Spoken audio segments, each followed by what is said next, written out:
Agora, o debate do dia com Denise Campos de Toledo. Bom, e vamos falar agora sobre a política de juros do Banco Central, a situação inédita que tivemos neste ano, na atual conjuntura econômica, qual a importância desse nível de juros, qual o risco que podemos ter para 2020. Eu converso agora com o Roberto Bertamatti, que é diretor da ANEFAC, Associação Nacional dos Executivos de Finanças, e o Sérgio Vale, que é economista-chefe da MB Associados. Boa noite aos dois. Boa noite. Bom, vamos começar falando então dessa novidade que tivemos neste ano, que foi, sem dúvida alguma, situação inédita. Nós não conhecíamos isso, não sabemos exatamente qual o efeito que se pode ter, mas eu começo falando com o Sérgio. Sérgio, você acha que dá para manter o atual nível de taxa básica de juros? Dá para cortar mais? Porque muita gente no mercado acha que o Banco Central foi com muita rapidez. Outros acham que haveria espaço para ter cortado mais. Tua opinião? Eu acho que tem duas coisas aqui que ajudam a explicar esses juros mais baixos que a gente tem agora, né? Uma é questão mais estrutural, outra é uma questão mais cíclica, digamos assim. Estrutural é toda a questão fiscal que a gente conseguiu ao longo dos últimos anos, mudança do regime, com uma regra do teto que controla gasto público hoje, a gente tem a mudança da TJLP também, a gente teve a reforma da Previdência aprovada agora em 2019, a gente conseguiu com esse novo regime fiscal manter as expectativas do setor público, da dívida pública para os próximos anos bastante sob controle e com isso a gente conseguiu também manter um perfil de taxa de juros baixa por conta disso. Agora, você tem um não tem efeito... que ter uma taxa mais alta defensiva diante de uma situação de incerteza maior, é isso? Juros elevados muitas vezes está relacionado a um perfil de dívida muito ruim. A hora que você constrói um regime fiscal diferente, você está sinalizando para os próximos anos que esse regime fiscal é melhor, que a taxa de juros provavelmente vai conseguir ficar mais baixa, que é o que a gente está sinalizando hoje estruturalmente para o país. E tem uma questão cíclica muito importante também. O Brasil passou por um período recessivo muito longo, né? A gente está saindo dessa recessão, a economia brasileira cresceu muito pouco nos últimos anos. Esse crescimento muito pouco não gerou nenhum processo inflacionário muito complicado, então por isso também abre espaço para o Banco Central ser um pouco mais generoso com a taxa de juros, como a gente está vendo agora. Agora, Roberto Bertamatti, a ANEFAC acompanha mensalmente o que acontece com os juros do crédito e o principal efeito que se espera de uma taxa básica mais baixa é que ela reduz o custo do crédito e estimule o consumo. Como o brasileiro está muito acostumado com taxa alta demais, qualquer corte já começa a fazer efeito e a gente viu isso ao longo deste ano. Agora, como é que você vê a composição, aqueles recortes que a gente ainda tem de taxas no crédito, a história do rotativo do cartão, a história de cheque especial? Você acha que a gente tem condições de ver uma mudança mais significativa a médio prazo? Denise, eu entendo que sim. A grande verdade é que apesar da taxa Selic estar a 4,5%, e eu diria que há uma perspectiva até de reduzir um pouco para o ano que vem, talvez 4,25%, eu entendo que, no geral, as taxas de juros ainda são muito altas. Se você comparar, e nós comparamos vários períodos, se você pega as taxas de 2013 e 2014, pré-crise, você tinha uma Selic bem alta e, em contrapartida, um momento ainda interessante da economia, você tinha juros bem mais baixos do que você tem hoje. Então, eu diria que tem espaço para uma redução maior. Eu acho que a concorrência agora com fintechs, os bancos novos, pode facilitar um pouco mais para o futuro, mas, na nossa opinião, não vai ser nada muito abrupto. Eu acho que a tendência é a redução, sim, para o próximo ano, mas ainda nada tão significativo como se podia esperar. Agora, a gente simplificando um pouco, a gente percebe que o Banco Central tem perdido um pouco a paciência com isso, tanto que teve o tabelamento do cheque especial, que não querem que trate como tabelamento, mas botou um limite, 150% ao ano, que é um limite bem alto. Elástico. Né? Bem 150%, é uma taxa absurdamente alta. É um caminho? Denise, assim, a gente começou o primeiro passo de baixar a taxa básica de juros, né? Com toda a questão fiscal, tem uma questão cíclica por trás, como a gente conversou. Acho que o Banco Central, nos últimos 2 anos, 3 anos, está no caminho correto de atacar a outra ponta, como estava o Roberto falando, que é a taxa na ponta para o consumidor, que é o spread bancário no final. Essa está sendo, de fato, agora enfrentada, acho, pela primeira vez, depois de muitos anos, por vários lados. A gente teve o cadastro positivo, que foi implementado esse ano, está tendo essa questão do cheque especial, acho que vai ter medidas ainda para o crédito, para o cartão de crédito no futuro. Então, assim, eu acho que o spread muito provavelmente vai continuar caindo ao longo dos próximos anos, lentamente de fato. Mas com essa queda há um espaço inédito, talvez também, como a taxa básica cai, para a gente ter um crescimento de consumo importante nos próximos anos, né? Não basta só a taxa básica, isso ajuda, por exemplo, o setor de mercado imobiliário, que a taxa básica caindo é muito sensível para esse segmento. Mas para outros, bastante, né? Tem reagido bastante e eu diria que em 2020 é um dos carros-chefes de crescimento para a economia brasileira. Agora, para todos os outros segmentos de crédito para consumidor, ainda tem um longo caminho de queda de spread e que ao longo dos próximos anos eu acho que vai conseguir fazer com que o consumo cresça no ritmo mais forte. E tem uma resistência, pode prosseguir, eu só queria citar a questão, houve mudança na regra do rotativo do cartão e o cartão continuou lá na liderança, junto com o cheque especial, em taxas mais altas, né? É verdade. Eu só queria complementar, Sérgio, que nós realmente vivemos historicamente com essas taxas de juros altas e a economia, como você bem mencionou, eu acho que paulatinamente vai se acostumando. Tem uma componente dos juros que é a questão tributária, que ainda pesa muito também.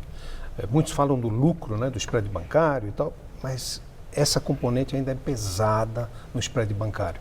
Então, a tendência é de médio e longo prazo, uma alteração mais definitiva, digamos assim, para uns juros, comparativamente com os países desenvolvidos, mais normalizados, né? E você citou a questão, por exemplo, das fintechs, elas não trabalham com taxas muito mais baixas. Elas cortam algumas taxas, né, de operacionais, administrativas, mas quando você pega o juro mesmo, não tem uma diferença tão substancial, né? Talvez até por essas questões da formação de juros no Brasil. Mas assim, ao longo dos próximos anos, você ter mais competição, com certeza vai fazer com que você tenha um spread mais baixo, né? Você ter portabilidade, você conseguir transitar de um banco para o outro e você ter diversos bancos competindo por aquele mesmo consumidor, eu acho que ao longo do tempo você consegue baixar esse spread. Agora, o Roberto colocou um ponto muito certo, que quando a gente fala de spread, a gente costuma culpar uma parte só do sistema. Lucro do banco. E nunca é assim, né? Você tem essa parte tributária, você tem custo administrativo, você tem uma inadimplência elevada em diversos dos segmentos. Tem compulsório ainda, né? Tem compulsório, tem um monte de questões envolvidas no spread que precisam ser conjuntamente atacadas. Eu acho que pela primeira vez, talvez, em muitos anos, né, Roberto, a gente está vendo o interesse do governo, o interesse do Banco Central em atacar de fato o spread no Brasil. Agora é um processo lento, a gente não vai ver esse spread cair para patamares muito baixos em 1, 2, 3 anos, é um processo muito longo. Agora, voltando ao início, há alguma possibilidade de repente, o Banco Central ter de elevar a taxa básica de juros? Porque a gente viu ao longo deste ano, a cada relatório Focus, o mercado mudando de ideia em relação ao que poderia acontecer com a Selic. Antes se dava como certo que ela teria que subir no ano que vem, contando com um crescimento maior da economia. Como a inflação foi ficando bem comportada, só nas últimas semanas que ela subiu um pouco, aí o mercado começou a trabalhar com essa ideia de estabilidade, né? Talvez contando com uma mudança mesmo do cenário econômico. Isso veio talvez para ficar? Assim, a taxa básica mais baixa, eu acho que ela veio para ficar, mas a gente não pode esquecer que você tem ciclos na política monetária. Então, a taxa vai para 4,5% ou 4,25%, pode de fato acontecer, mas a economia começando a crescer num ritmo um pouco maior, a inflação voltando, a gente não pode esquecer que a meta de inflação do Banco Central também vai ser menor nos próximos anos. E o próprio último relatório de inflação do Banco Central coloca uma preocupação para 2021, que se você considerar o cenário do Focus de inflação, de câmbio, de juros, a gente vê uma possibilidade dessa Selic que está em 4,5%, no cenário mais básico hoje, poder chegar a 6% ou até um pouco mais em 2021. Então, assim, para manter essa inflação baixa, com uma economia que volta a acelerar, mesmo com uma aceleração ainda não muito forte, a gente vai precisar subir um pouco a taxa de juros. Agora, acho que a questão relevante talvez a gente não tenha mais aquele momento que a gente teve no passado de ver a Selic chegar a 2 dígitos, né, chegar acima de 10%. Acho que a gente não vai precisar mais ver isso na economia brasileira. Vai para 6%, para conseguir manter aquela inflação na meta de 3,75%, 3,5% daqui a alguns anos, e só. Você não vai precisar aumentar muito mais a taxa de juros. O Brasil teve que conviver com recessão e aquela taxa de 14,25% que durou muito tempo, não é? Porque era um jeito de controlar a inflação.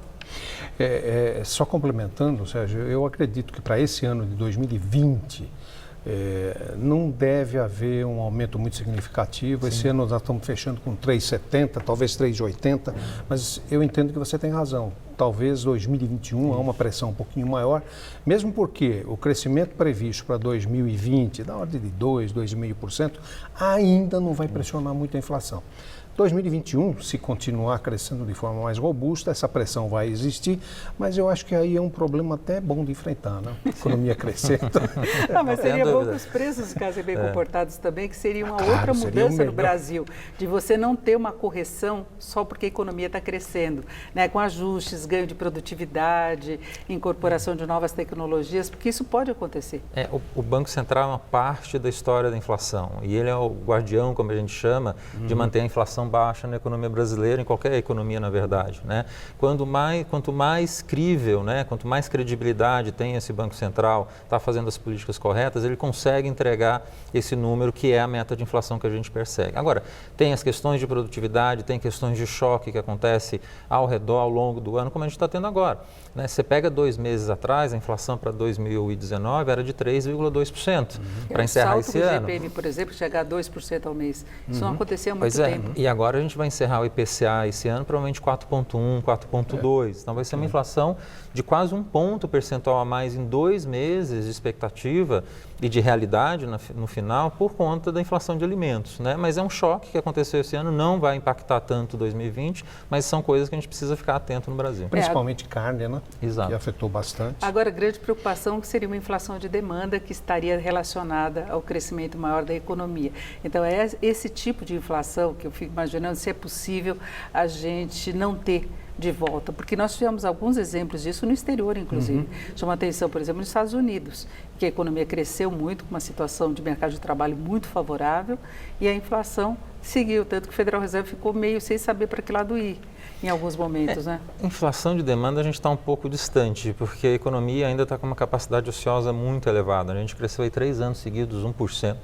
Vai crescer em torno de 2% esse ano, talvez 3% em 2021. Esse ano, 2020, 2,5%. 2021 a gente pode crescer talvez aí 3% no máximo, né? Mesmo assim, você ainda vai estar muito distante do pico de crescimento de PIB que a gente atingiu lá atrás em 2014. Então, assim, tem um longo caminho para a gente crescer ainda sem ter pressão de demanda. Isso vai ser um problema ainda, como em qualquer economia, mas eu não vejo isso acontecendo dentro de 2, 3 anos ainda tão intensamente. Eu acredito também, Denise, que em aprovando a independência efetiva do Banco Central, eu acho que é um fator também que pode ajudar muito nessa estabilidade de juros, de gerência do Banco Central.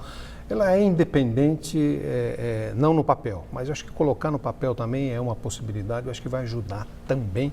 As economias estabelecidas funcionam dessa forma, não há por que nós não funcionarmos bem nessa condição. Agora, a inflação resistiu bem, inclusive aquela fase de pressão maior do dólar que nós tivemos este ano, né? Depois o dólar acabou cedendo, mas nós tivemos uma pressão muito forte e foi um momento em que a inflação estava muito baixa. Porque esse câmbio que está subindo agora, que em torno um pouco acima de 4, agora chegou quase 4,30, o mercado olhava aquele número e ficava pensando, esse 4,30 vai para um 4,50, 4,60 e começava a ficar preocupante, ou volta para o 4, como está de fato acontecendo agora. O mercado viu as questões todas que estavam envolvidas nessa questão do câmbio, a sessão onerosa, os discursos do ministro da Fazenda, da Economia, a questão dos Estados Unidos com a guerra comercial com a China, tudo isso jogou a taxa de câmbio para os 4,30 que a gente viu. Mas não se via àquela altura uma tendência de fato de explosão para a taxa de câmbio ao longo dos meses seguintes. Ora, sendo isso verdade, não tinha por que imaginar que você tem uma pressão da inflação vindo da taxa de câmbio. Tanto que o câmbio voltou e a gente está numa situação inflacionária normal. Mas teve um custo de importação maior, né? Não tenha dúvida. Temporariamente tinha um impacto que talvez pudesse ser repassado para os preços, que não foi. Não tenha dúvida. Tem um repasse, acaba acontecendo, mas como a economia está fraca, esse repasse acaba sendo menor. É diferente você ter um choque cambial quando a economia está muito aquecida e quando ela não está tão aquecida como agora, você tem um choque cambial, você acaba não conseguindo repassar para o consumidor final. Né? Porque você não tem essa demanda tão aquecida para fazer esse repasse. Agora, Bertabatti, você acha então que caberia condições desse trabalho na ponta final? Do custo do crédito para se conseguir ter de fato juros baixos no Brasil, que é aquele que importa para a população em geral? E para as empresas, né, que é outro ponto. Que sim, Denise. Olha, como você mencionou, o cadastro positivo é tremendamente importante e o reflexo dele vai acontecer em 2, 3 anos, não é imediato. Os países que implantaram o cadastro positivo, as 20 maiores economias, faltava o Brasil, isso aconteceu em 3, 4 anos e uma redução significativa do custo dos juros e da confiança mais no crédito, né? Isso vai acontecer, agora não é do dia para a noite. Como eu disse no início, eu gostaria que fosse, né? Ou nós gostaríamos, mas infelizmente nós temos que seguir esse processo. E o Brasil já vem reagindo com base no corte que nós tivemos até agora. Sim. Nós vamos fechando por aqui a nossa conversa. Eu agradeço muito a participação do Sérgio Vale, que é economista da MB Associados. Sérgio, muito obrigado. Roberto Bertamati, que é diretor da ANEFAC, Associação Nacional dos Executivos de Finanças. Um excelente 2020 para os dois. Para você também. Para você também, para os todo mundo em casa. telespectadores também. Para todo o país, é isso então. Uma boa noite.